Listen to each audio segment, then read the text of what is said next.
Hebu nipe umbea wa Dodoma.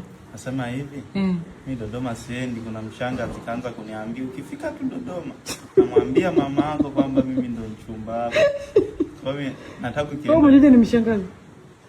Mwenyewe ni mshangazi. Sinipigia video call. Ha. Sina mbango alitoa wapi? Wewe Dodoma nenda, mimi siendi na. Awanda twende bwana. Sawa tunaenda, lakini akija tu kunivamia kwamba mimi ni mpenzi wako kikubwa, nimeshakwambia. Mbona unajihami mapema au kweli? Mbona unajihami au kweli? Yani ananiambia wao karibu welcome mpenzi wangu sijui Valentine sijui nini. Kumbe kana date. Nitakuwao. Hamna. Kaniambia mimi sijui nakupendaga sijui nini. Yani kama kabla ukifika Dodoma na wewe.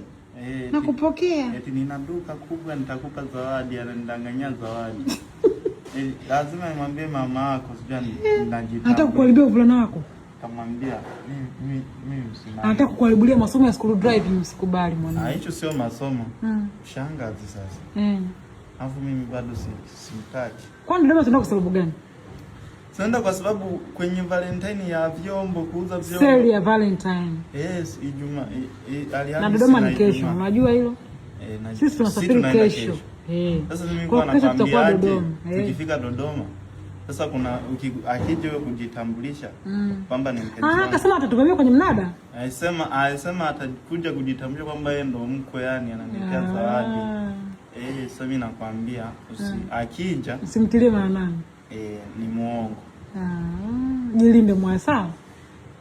Sawa mwaya, jitunze hivyo hivyo. Mtunzie mkeo wa mwaya Mwaya buju buju. Toto. Buju buju. Toka hapa. Tafuta na wewe baba.